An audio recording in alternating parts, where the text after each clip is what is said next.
Oke, saya mulai ya. Di minggu ke-6 perkuliahan kita ini, kita akan membahas masih tetap tentang akuntansi sumber dana bank, namun topik kita untuk minggu ini adalah deposito. Oke, isi video kali ini membahas tentang pengertian deposito, jenis-jenis deposito, kemudian perhitungan bunga deposito, dan transaksi-transaksi yang bisa dilakukan oleh nasabah deposito. Oke, yang pertama kita lihat dulu pengertian deposito itu ya.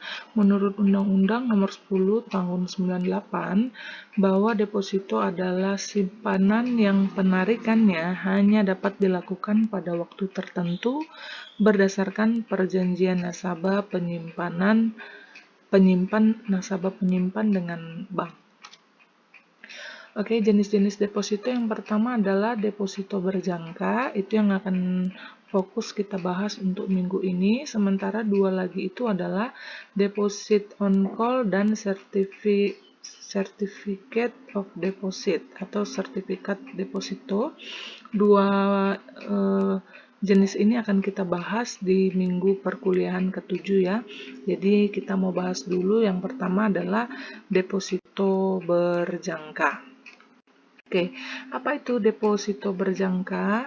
Nah, ini merupakan simpanan berjangka dari masyarakat yang penarikannya dapat dilakukan setelah jangka waktu yang telah disetujui berakhir. Ya, ini merupakan salah satu sumber dana bank yang harga atau biayanya cukup tinggi dibandingkan dana giro maupun dana tabungan. Kemudian sumber dana ini memiliki ciri-ciri yaitu waktu penarikannya yang tetap ya, atau kita sebut dengan fixed deposit. Umumnya itu jatuh tempo 1 bulan, 3 bulan, 6 bulan, 12 bulan, dan 24 bulan. Ya. Deposito berjangka ini juga dapat diterbitkan atas nama perorangan maupun lembaga. Artinya bilet deposito itu tercantum nama seseorang ataupun nama satu lembaga. Nah, kepada setiap deposan atau kepada nasabah ya yang memiliki rekening deposito itu diberikan bunga yang besarnya sesuai dengan berlakunya bunga pada saat deposito berjangka itu dibuka. Jadi sesuai yang sudah disepakati di awal. Nah, pencairan bunga deposito itu dilakukan setiap bulan atau setelah jatuh tempo sesuai jangka waktunya. Nah, penarikan bunga ini juga boleh secara tunai maupun non-tunai. Bahkan bisa juga dikeliringkan ya. Kemudian kita lihat lagi dana simpanan bank dalam bentuk deposito ini digolongkan dana yang cukup mahal dibandingkan sumber dana lainnya. Karena apa? Karena biasanya deposito itu memberikan bunga yang jauh lebih tinggi dibandingkan giro atau jenis simpanan lainnya. Namun keuntungannya apa bagi bank?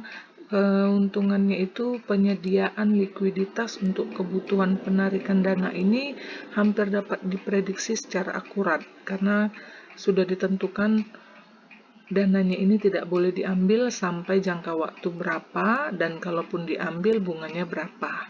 Itu bisa diprediksi secara akurat. Maka jenis simpanan dalam bentuk deposito berjangka ini sebenarnya lebih disenangi oleh nasabah ya atau masyarakat karena ada satu kepastian dan tingkat bunganya memang yang relatif cukup tinggi. Oke, kemudian jenis deposito berjangka ini kalau berdasarkan mata uang ya ada yang berbentuk valuta rupiah maupun berbentuk valuta asing.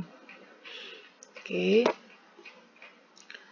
Kita lanjut, ini gambaran tentang jenis-jenis deposito berdasarkan jangka waktu, bunga, atas nama siapanya, statusnya, kemudian jenis dana banknya. saya lewatkan saja. Nah, perhitungan bunganya ini sama ya seperti yang mungkin sudah kalian pelajari di mata kuliah perbankan, yaitu bunga deposito sama dengan pokoknya dikali tingkat bunganya dikali hari, kemudian dibagi jumlah harinya dalam setahun.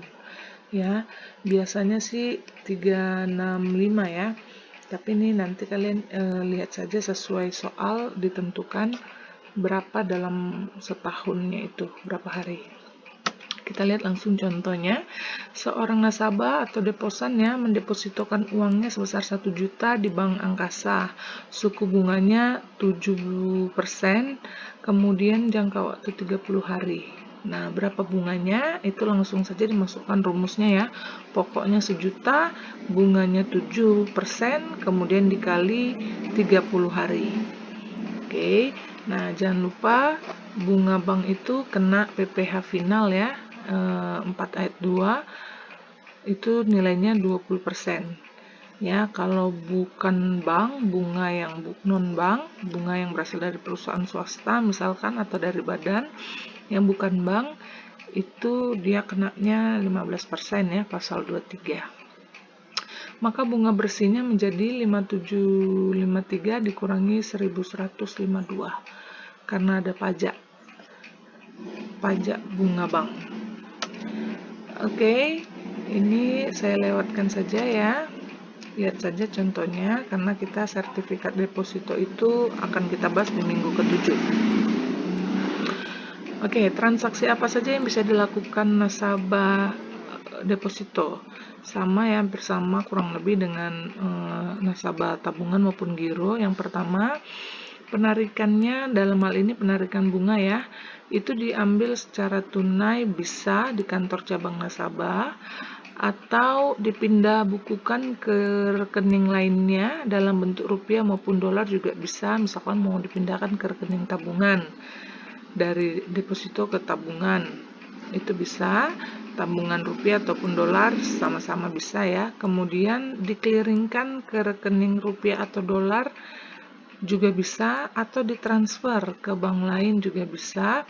Kemudian yang kelima itu adalah perpanjangan jangka waktu deposito ya, yang jatuh tempo secara otomatis oleh sistem atau secara manual oleh petugas bank. Misalkan dia mau melakukan perpanjangan depositonya, jangka waktunya itu juga bisa.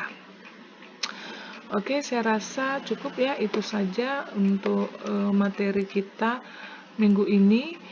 Di video kali ini untuk transaksi akuntansi depositonya, penjurnalannya itu akan kita bahas nanti ya saat kita meeting tatap muka secara virtual, itu akan kita bahas jurnalnya.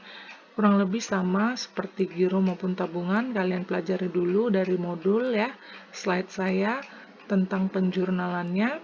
Nanti akan kita diskusikan saat meeting. Oke, sampai di sini saja saya ucapkan terima kasih.